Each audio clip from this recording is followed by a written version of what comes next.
good. Good evening. I'd like to call to order the public hearing on the 2021-2022 District Emergency Preparedness Plan. Crystal, could you please lead us in the pledge?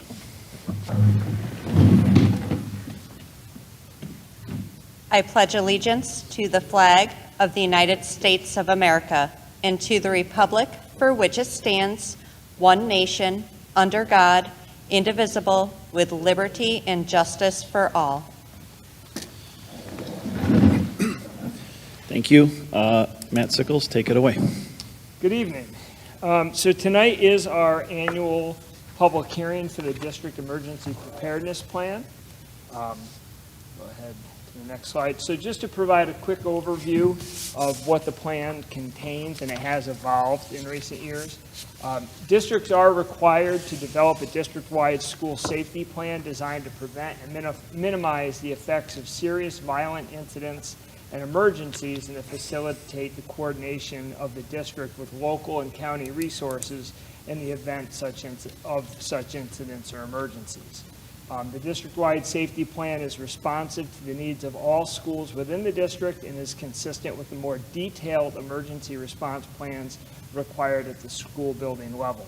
The plan must be reviewed annually and approved by the Board of Ed. So I want to make a point very quickly that there's a difference between the district safety plan, or the formal name is District Emergency Preparedness Plan, and the individual building emergency response plans. This is the general plan that is available to the public, posted on our website.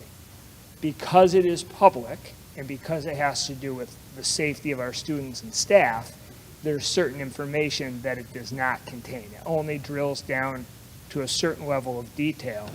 Our building emergency response plans then contain all that detail of how we would respond in specific emergencies, and those are submitted to the state police through a New York State education portal and shared with local law enforcement agencies and first responders.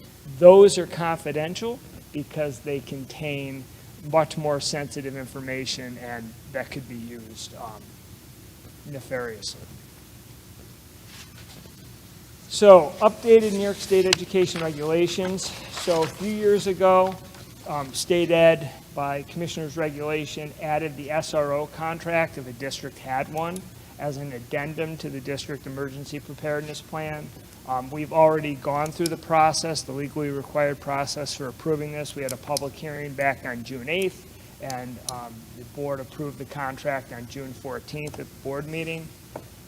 And I'll talk a little bit about that in a little while. The communicable disease protocols, which were just added this past school year as a result of COVID, and I'll explain how that came about. There is a 30-day public comment period for the district emergency preparedness plan. So the plan and all of its appendices have been up on our district website since June 23rd. The 30-day period is June 23rd through July 23rd. However, we're keeping it up through tonight, and we'll take it down tomorrow, but we've exceeded the 30-day requirement. There's also a public hearing required, which is what we're doing tonight. And we anticipate Board of Education action on the plan at the August 16th board meeting. A district safety team oversees the development and management of the plan. And this year, the people who are involved in reviewing and making recommendations for edits to the plan are listed here, representing all the various stakeholder groups in the district. I'm not going to read every one of them, but they're there posted for your reference. The highlights of the main body of the district emergency preparedness plan. So first of all, it outlines the responsibilities for the chief emergency officer. That's the superintendent of schools for the district plan, and then at the building level plans, it's the principal. It outlines the role of the district-wide school safety team in overseeing the development and implementation of the plan, ensuring that the proper trainings take place, and so on.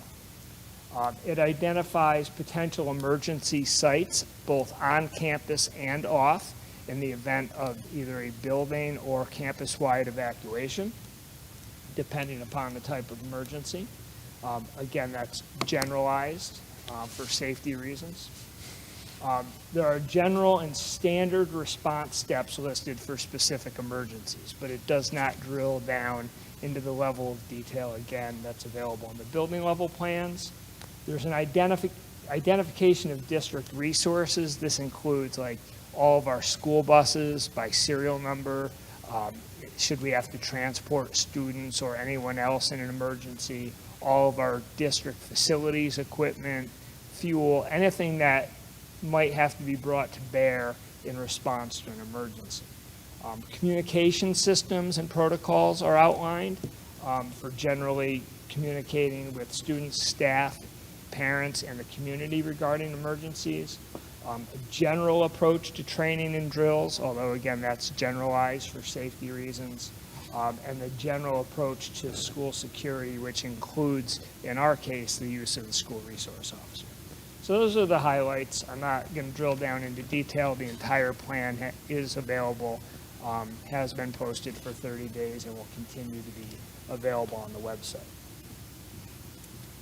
The whole plan is based upon the concept of an incident command system, which is a standardized hierarchical structure to organize and coordinate activities in response to an emergency or incident without compromising decision-making authority. Ensures, timely decisions, prioritized based on need, prevents duplication or the waste of resources, makes roles very clear to avoid confusion and to allow for training, defers decision-making to the highest ranking authority, and very clearly for us, first of all, the incident command system came into being following 9/11, when lots of different agencies converged upon the various emergency sites and all attempted to take control of the situation, and there was mass confusion. So this was developed as a way of bringing order to a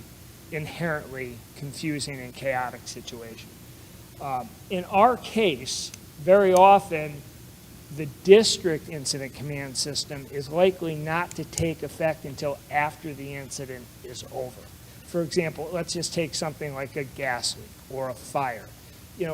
First responders, fire, police, they're more likely to be the incident command during the incident itself.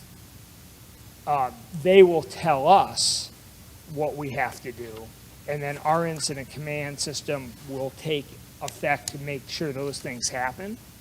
Or what this is often referred to in what it's often referencing is the possibility of an active threat or intruder to the district. In that case, more likely than not, everybody is in lockdown, everybody. So we're not doing anything until the police and first responders have neutralized that situation.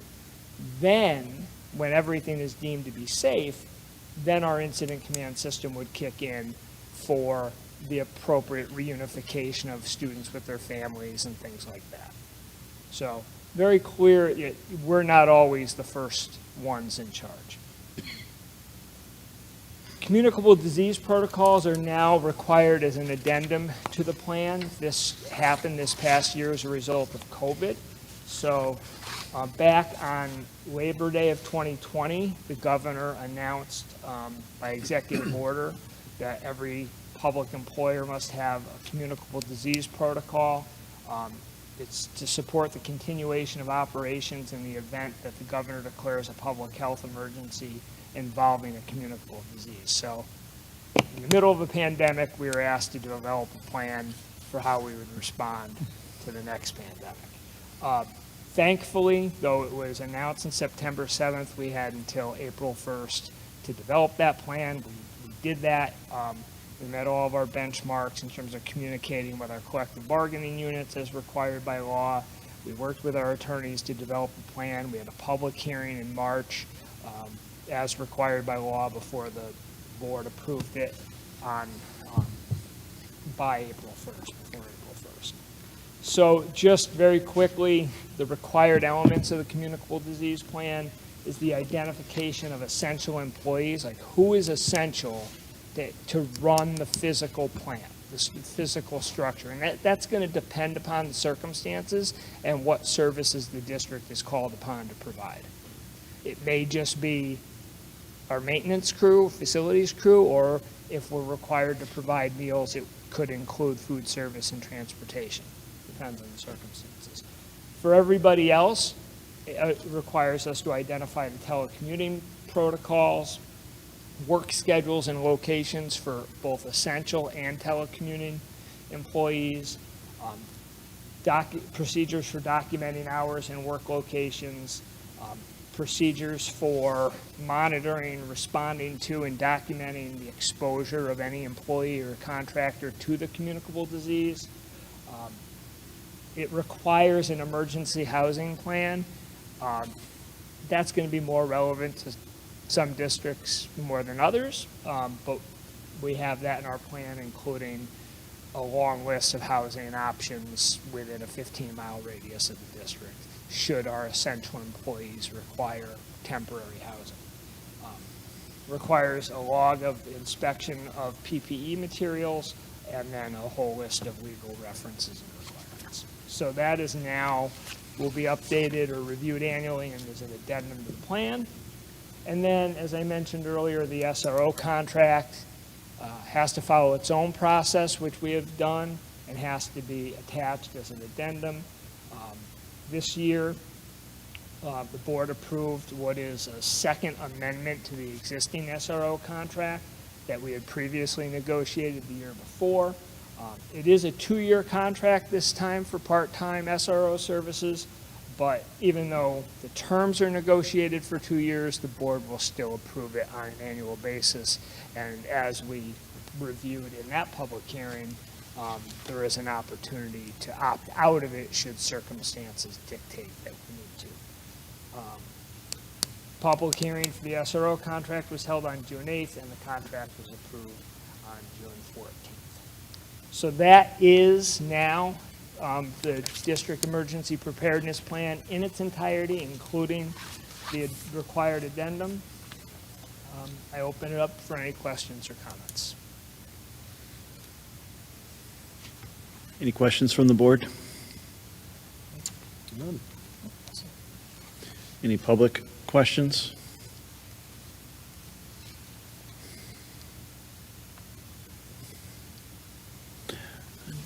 Not seeing any questions, I will adjourn this public hearing. Thank you.